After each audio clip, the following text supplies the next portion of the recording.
Right, welcome everybody. Today we're going to be having a presentation by Maroro Zinyemba, Helen Lewis, and Naranjana Makwan on Round and Round and Off We Go, Reading Circle Spin-Offs in ESP Classes. So Maroro is the Associate Chair of Language Training at NorQuest College. She's also an Essential Skills Practitioner and an IELTS Examiner.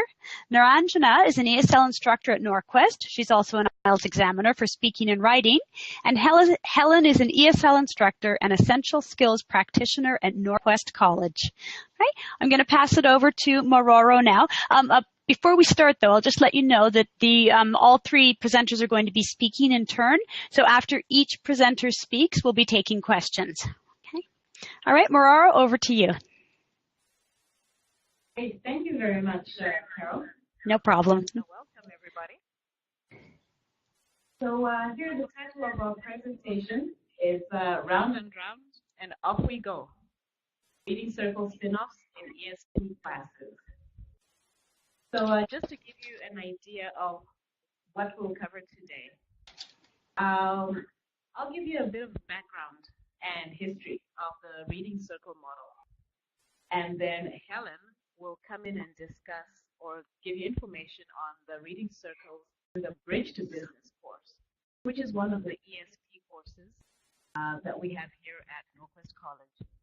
Naranjana will then talk about the Listening Circles in the Bridge to Health Careers course, which is the second ESP that we have in our program.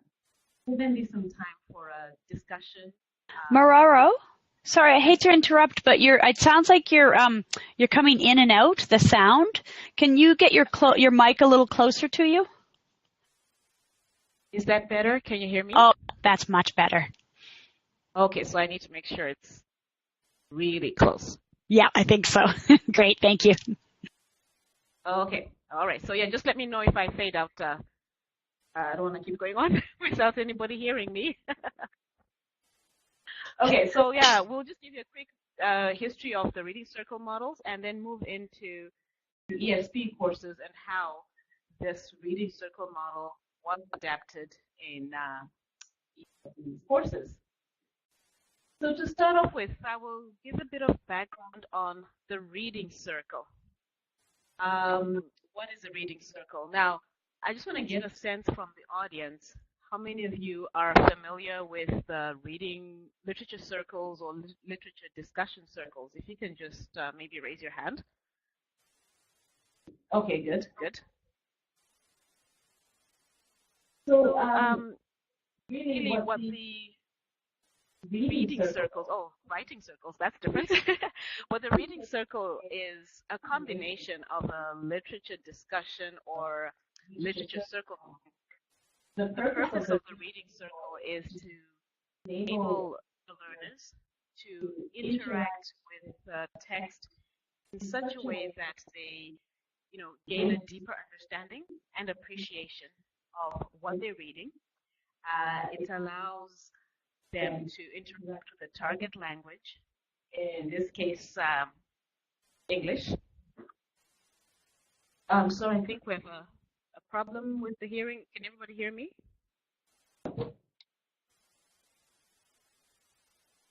Hello? Oh, okay. Helen, can you?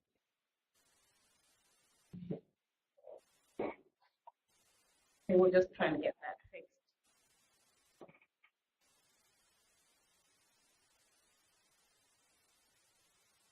Okay.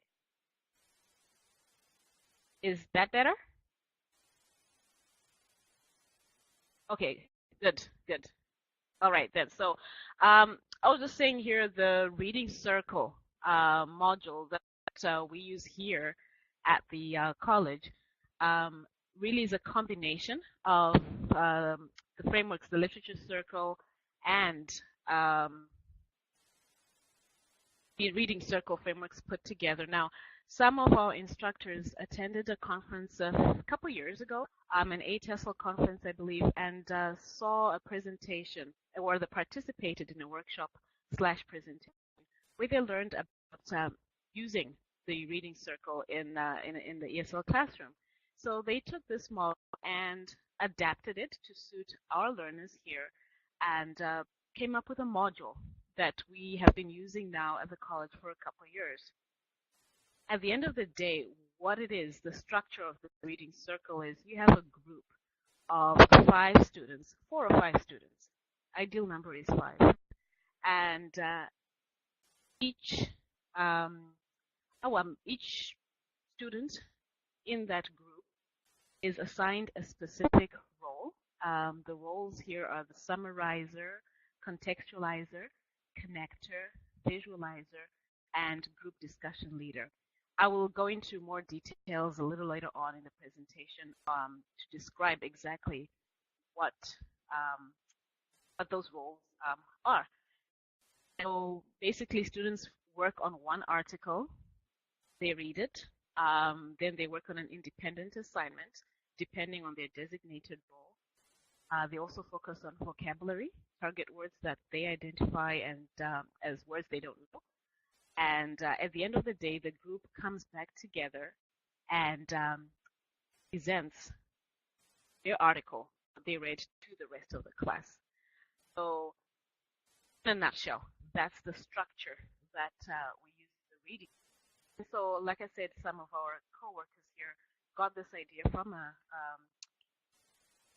presentation they watched and brought it back to the college, and we're really happy because it's something. So at the college, we use this model with students at a CLB 7 class. And to start off or to introduce the reading with a little package handout, and this is the first. We ask the students to look at the picture and answer the question. Thinking about what this picture represents. So at the end of the day, we ask them, to think of their past reading, what they learned, what they remember, what they understood. They were able to apply their knowledge of familiar words in order to figure out other words. Can you hear me now? Hear them very quiet. Okay, I'm gonna turn up my. Well, okay, I'll put it real close to my mouth. Okay, good. So we asked the students to think about how they have interacted with reading texts in the past, and encouraging them to read between the lines. Also to think about the author's opinions, biases, prejudices, and even their own when they interact with a particular text. Okay, good. I'm glad you can hear me even better. And so the purpose of the reading circle that we explain to students here is to enable them to dive deeper into whatever they're reading, and for them to learn vocabulary in the context of what they're reading as a foundation, really, for the ways of learning through in-depth reading.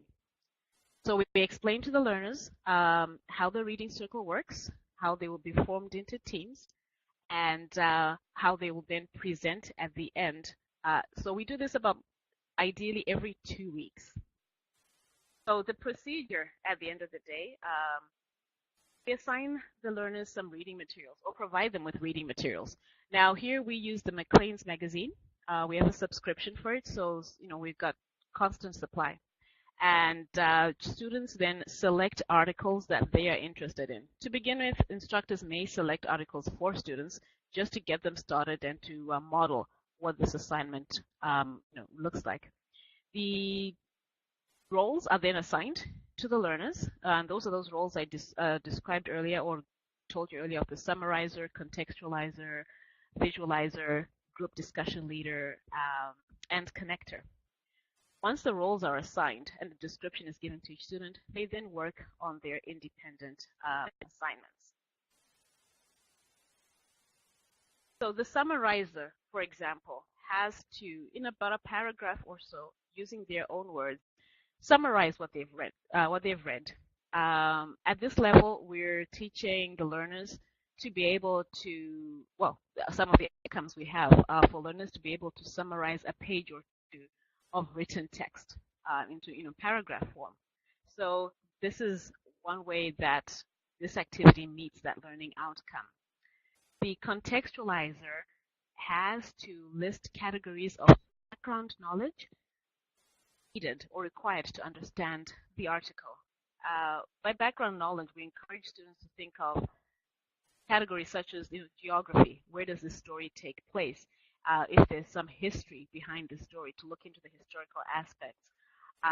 If there's politics or economics or it's health, whatever categories they can think of that would help somebody better understand this, the reading.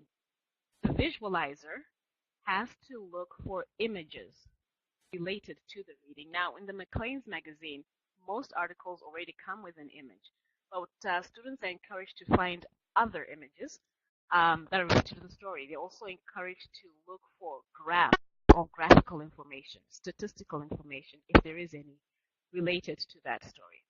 Quite often, if there isn't anything, a graph readily available, we encourage students to create their own using resources available to them. One of the outcomes as well at this level, language learning outcomes that is for the learners to be able to read formatted and unformatted text, to be able to read and interpret graphical information. Most of the time, our learners are quite happy to do this and come up with very interesting charts and graphs to illustrate numbers that go behind these kind of articles.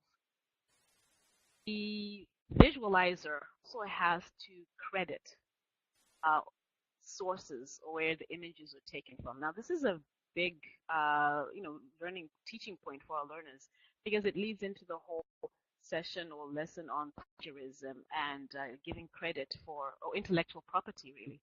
How do we credit that? How do we take somebody else's ideas and incorporate those in our own, citing and referencing appropriately? So it's a great introduction to that portion of writing. Connector really has to draw those connections to the story. So they think of, why is this article written in the magazine? What significance does this article have to Canadians? What significance does this article have to students at the college? What connections can they draw to it? And at a more personal level, how does the reader connect to this story? Does the story, remind the reader of something else, bring memories or greater understanding? How does the article speak to you? So they have to make those connections at an individual level, at the college level, classroom level, and at a national level as well. The circle discussion leader is a tough role in that the circle discussion leader has to come up with about 5 to 10 questions. Questions around the thesis or the main idea and supporting details that are presented in the story. Again, this is linked to our language learning outcomes where as learners read, they need to be able to identify main ideas and supporting details. Questions, we encourage our learners to come up with questions around opinions of the author, any facts that may be stated in the article, defining key terms, interpreting events or descriptions. And the answers to these questions really must be found in the article and in the presentation itself. So in a nutshell, that is the model we use for the reading circles. Now, as I said before, it worked really well. Students enjoyed it. We got a lot of positive feedback to the point where then there were spin-offs. And so our ESP courses, English for Specific Purposes, then took this model and adapted it to suit the the business class and the health careers class. Is that okay? Maybe I shouldn't move too much. I'll try and stay still. And let me know if that works. So we've got the Bridge to Business reading circles, and then the Bridge to Health Careers listening circles. So I'm going to hand over now to Helen, who will tell you how she adapted this original model, the model on reading circles, into her bridge to business reading circle. So over to you, Helen.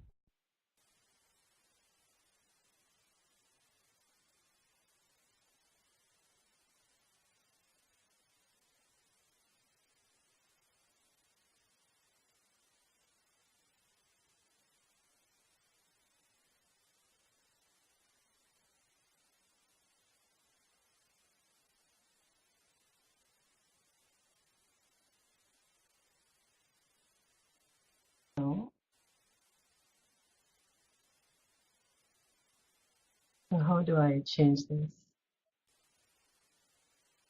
Oh, I purchased it. Oh, go ahead.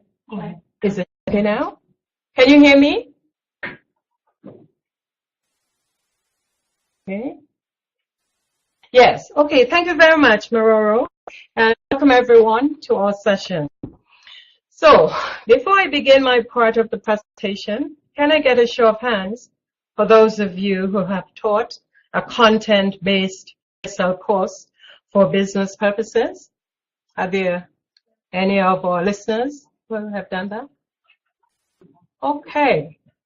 Thank you very much. I see a few hands. Thanks.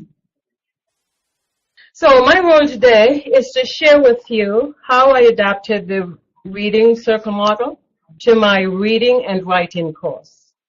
This focused primarily on business topics. So I would like to tell you a little bit about the Bridge to Business Careers program.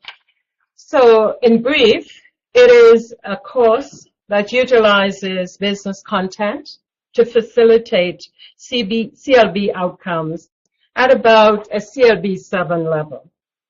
In other words, the course seeks to integrate business topics with language teaching outcomes from a student-centered perspective.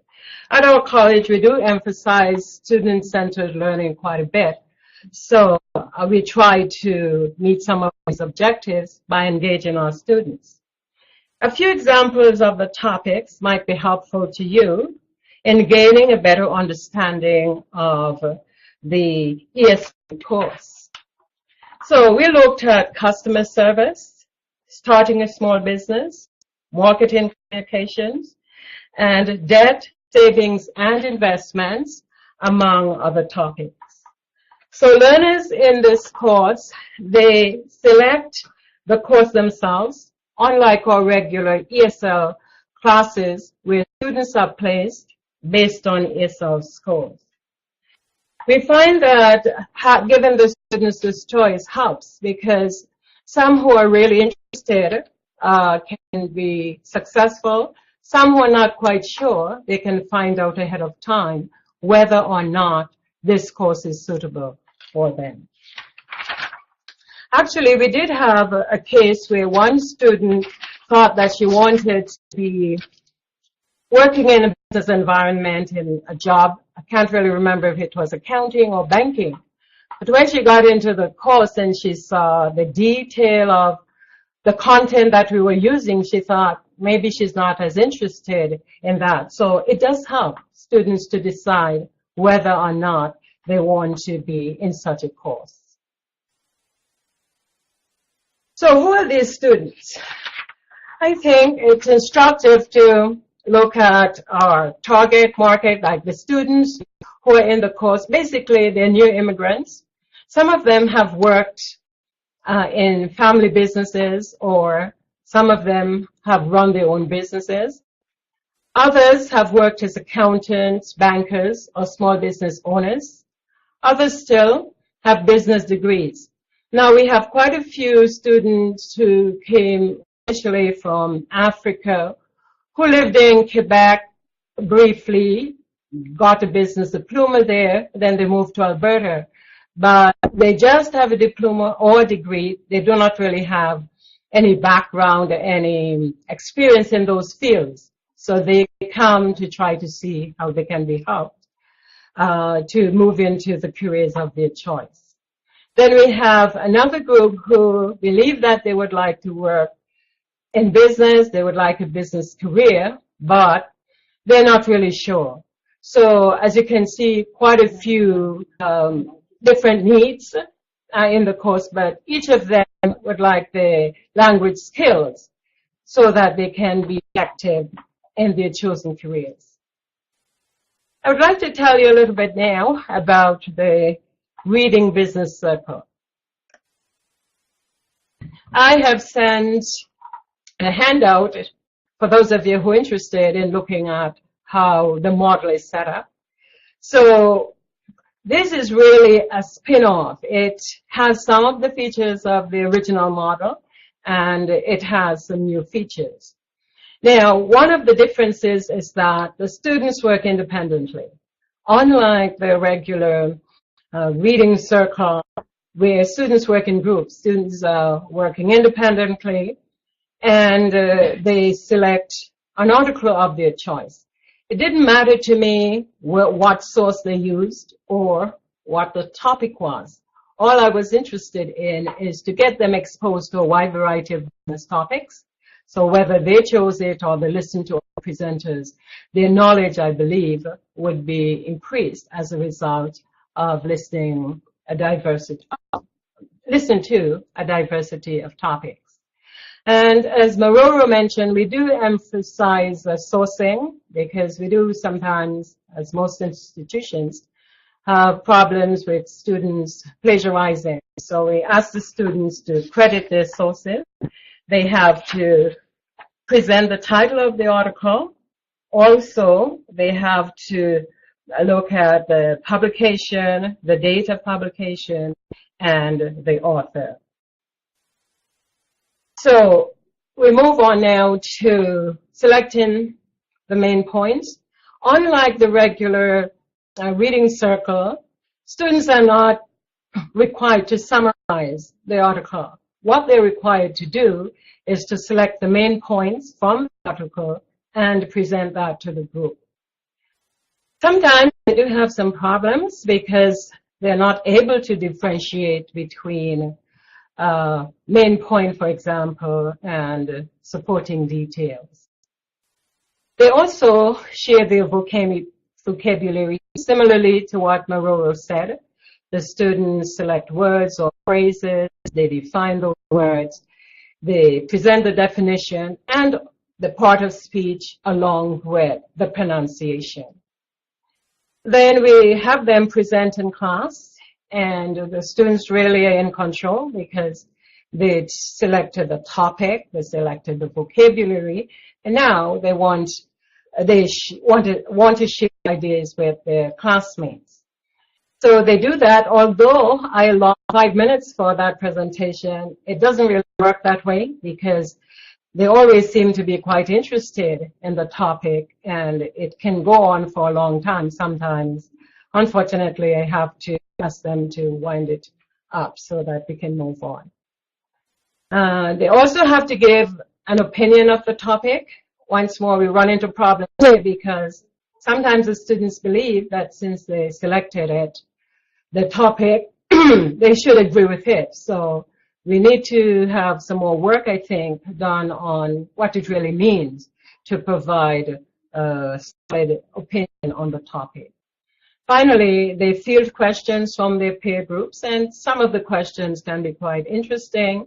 Some of the students try to tease others and, get them to repeat certain things, but it's always in good fun.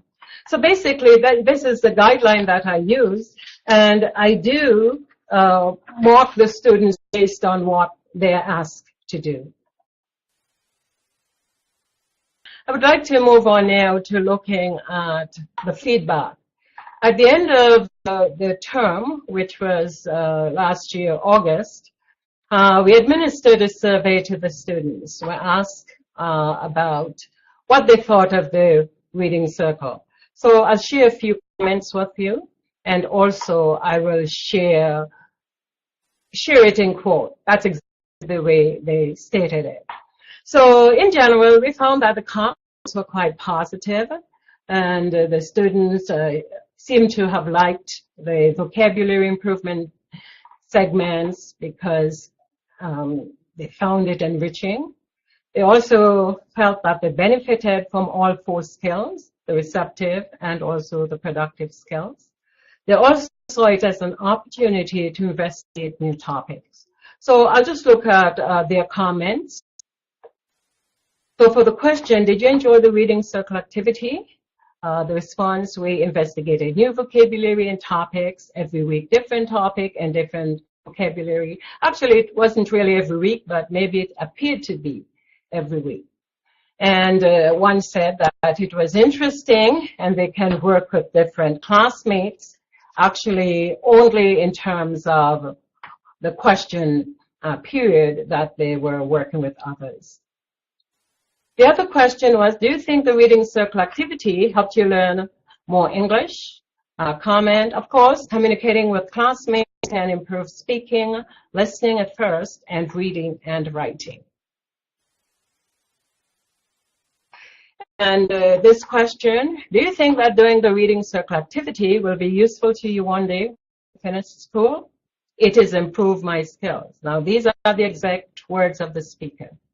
Another said, absolutely, because I never heard this vocabulary. So at this time, I would like to hand off for Niranjana. Thank you very much. So I'm going to start once again. Sorry about that. So I'm going to give you a little background about what is the Bridge to Health Careers course. It's designed to enhance the listening and speaking comprehension of learners, as well as the speaking skills of learners. It raises the language skills of learners while preparing them to be successful in a health careers program and in the Canadian health workplace. The listening speaking circle module was incorporated in the BHC course in the spring term of 2014. The class had 20 learners. Some students had worked as nurses and doctors in their home countries, while others were preparing to join the healthcare aid and LP programs.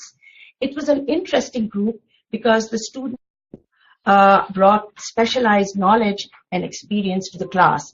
And we really had very interesting discussions during the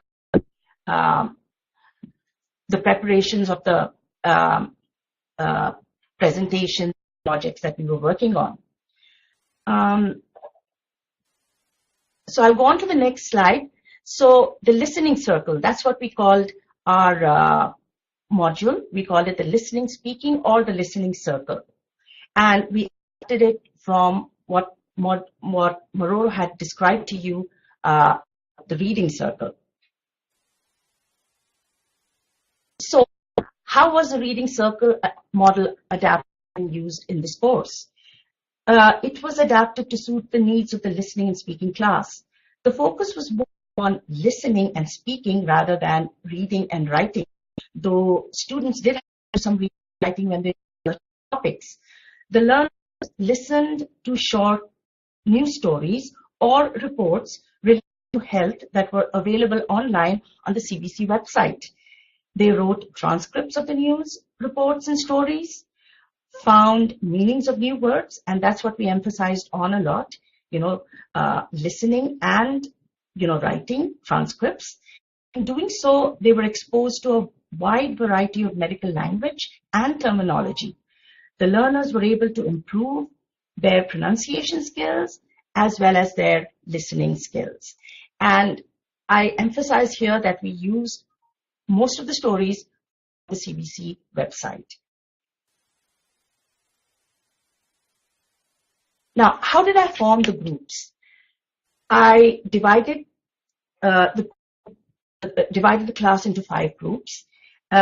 Each group was given a topic, and the topic was selected by the groups, and then each learner was assigned a role of a group discussion leader, visualizer, contextualizer, summarizer, and a connector.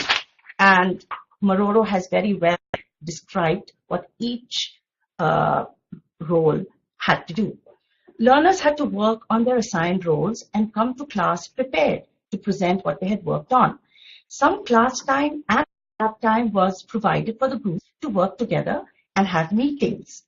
Learners exchanged emails, worked on PowerPoint to create a group presentation. they used charts and images to better explain the topic of their presentation. And as Maroro had said, this is a very important part of their presentation.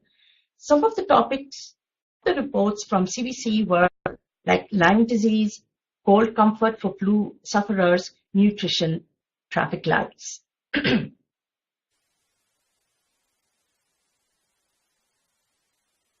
Now, what did the groups do in their circles? They listened to reports, stories, wrote transcripts. Now, that was a very important part of their presentation, because when they were given a transcript, we had a special rubric, which I'm going to show it to you a little later on in the presentation, and their transcripts had to be very accurate.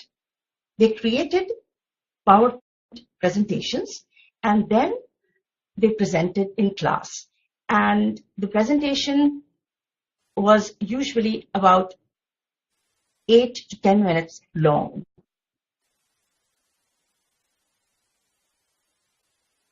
How did I give feedback and how did I assess my learners? I used a rubric that is part of the listening circle module to give constructive feedback to learners. I gave group and individual feedback. Individual rubric was given to learners so that they could see their strengths and weaknesses. Explanations were also given. And if you look at this next slide, it is a rubric for the role of a connector.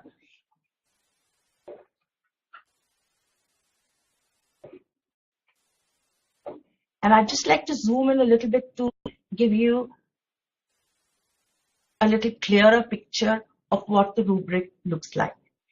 And the rubric is available as a handout, so if you'd like to have that. I'll just give you a couple of minutes to look at it. Sorry, can you hear me now?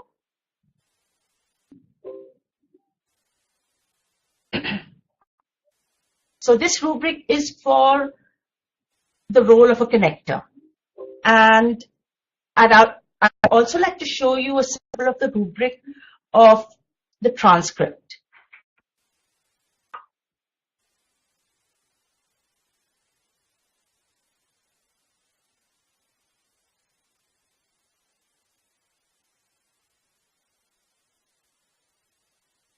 And as you can see, this is the rubric, and it shows and gives a very detailed explanation of each part of the rubric.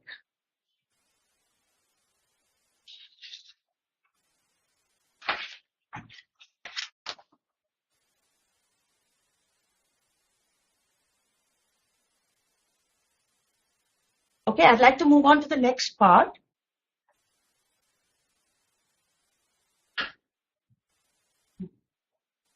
Okay. I'd like to focus on what did the learners think about the listening circles. A survey was handed out to the learners at the end of the course, and their responses were very positive, and they had very good things to say about the activities. Because they said it really helped them to improve their listening and speaking skills. And the learners said that they would like to do more of these activities because they said it boosted their confidence.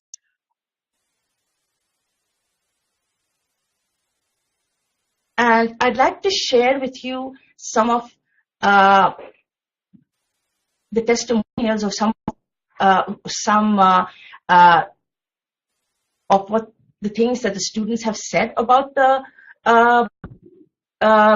listening and speaking circles. And I'd also like you to watch a part of one of the roles of the group discussion leader. So I'm going to show you a short performance of how students presented in their listening circles. In the first video, you will see a student in the role of a group discussion leader. You will see the student posing questions to the audience, which is part of the role of a group discussion leader. And the topic of this particular presentation was nutrition lights. And the other video is of one of the students from the BHC course who spoke about what he thought about the listening circles. Briefly tell you what were some of the challenges that I faced while, while teaching this module. There was a wide range of levels in this group. They were like CLB 7 to CLB 5. And I had to find topics that would suit both these levels. And so that was quite challenging. And there was also time constraints. I had planned to do 4 activities, but I could only do 3. And workload issues were also a challenge. There were personality clashes where students felt that some students were not taking a fair share of the work. And sometimes this interfered with the smooth running of the presentations. And I also found that I didn't know how to use the presentation mark, whether to use it as a participation or as a quiz mark. So those were some of the challenges that I found while I taught this module.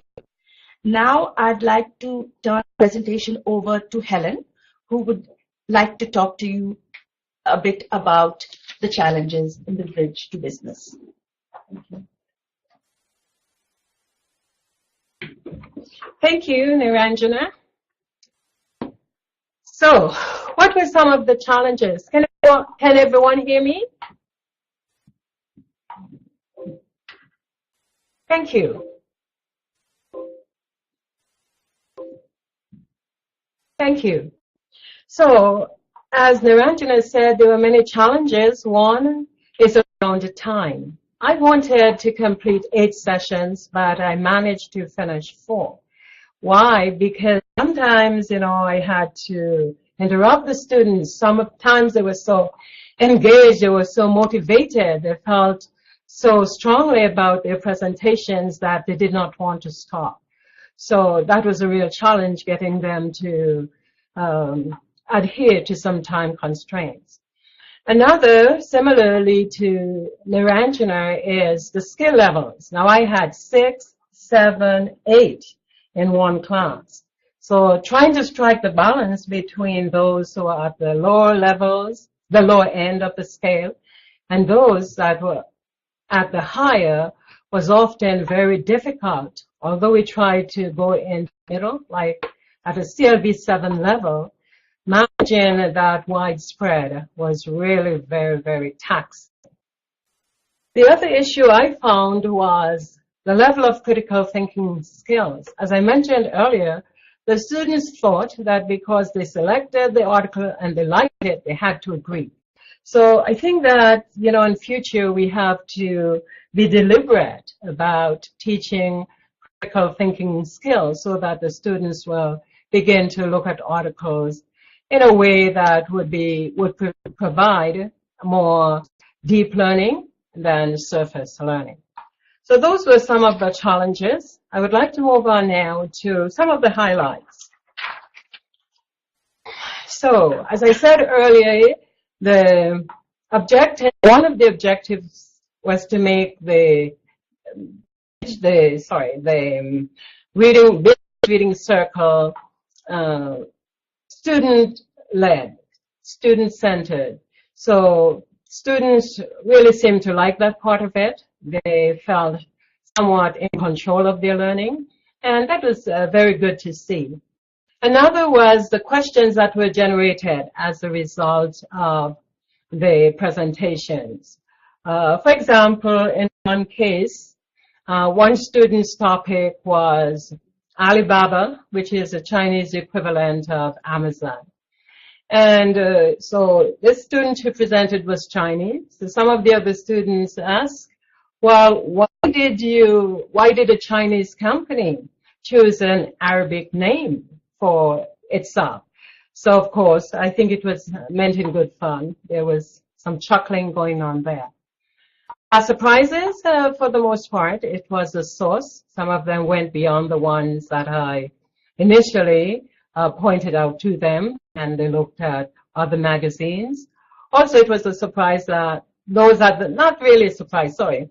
But those at the lower levels, they tended to use the Metro, which is a local newspaper, which is basically geared towards ads more so than real in-depth stories. The next point that I would like to look at would be how we evaluated the business reading circle. Generally, I gave feedback.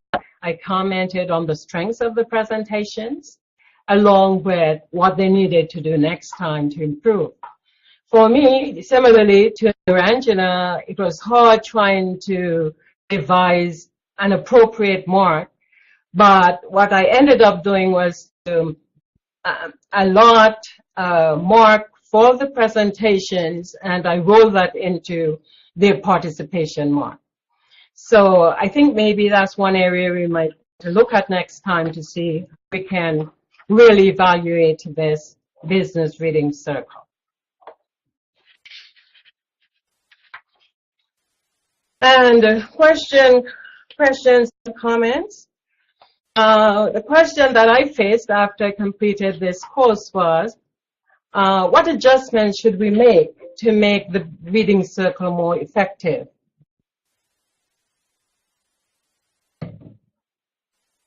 So what I did, what I think actually is that we should combine the CLB levels.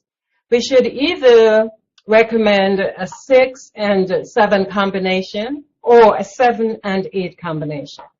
Because really just trying to go to the middle, you seem not to be able to satisfy anyone totally because of the disparity between a 6 and an 8 in terms of experience, knowledge, reading skills, writing skills, and so on. So I think maybe I should, we should look into that before we run the next Bridge to Business class. What lesson did I learn? Now, I find this spin-off of the reading circle very helpful for our students. For example, one of the students actually learned some of what she learned in the class through the reading circles and also the business content to go to her bank and actually knew what she was talking about the type of investment she wanted. So she was able to tell the bank about the risk level, about her time horizon, and also about her investment experience. So she ended up actually buying a GIC for her son, and she set up an RESP for him. So when we hear stories like that, we think, man, we have an immediate payoff here. Students have the knowledge, she didn't know anything before, and she went and made this decision that affects her life and her son's life. So that brings me to the end of my presentation. Sorry, we had thought that we would give you some time after each presentation to ask questions. I would be pleased to take any question that you have, and I'll be pleased to answer it as well.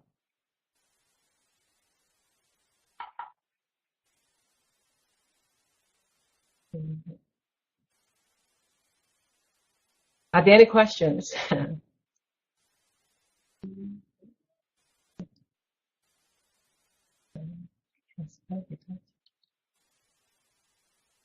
This was the comment.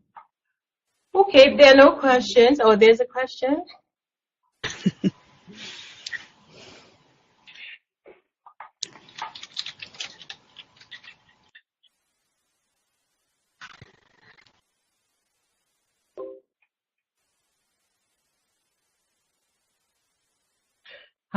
Thank you for your kind comments at this time. Great. Well,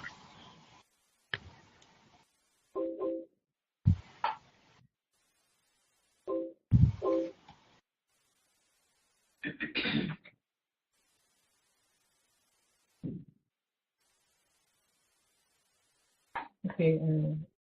Niranjana, do you want to take it? All right. It looks like you have one question there about, do you see this as a writing circle? I haven't really tried it as a writing circle, but I believe that, you know, we could use that as well. Like, it would depend on setting up some appropriate outcomes and also trying to see if we can use the original reading circle model to pattern what we're doing for the writing circle. Great. Okay. All right. Well, I think if anyone thinks of any other questions as they come up, we could always get on Tutela and start a conversation on Tutela to continue this. But I have to say the presentation was very clear, and it's certainly something that we could all take right into the classroom next week, which is fantastic. So I'd like to say thank you very much to Maroro and Helen and Niranjana. And I don't know if you have any last comments before we finish up. Thank you, everyone, for joining our session today. I hope you're able to take a few things today that you can use in your classes. Thank you. Great. Thank you.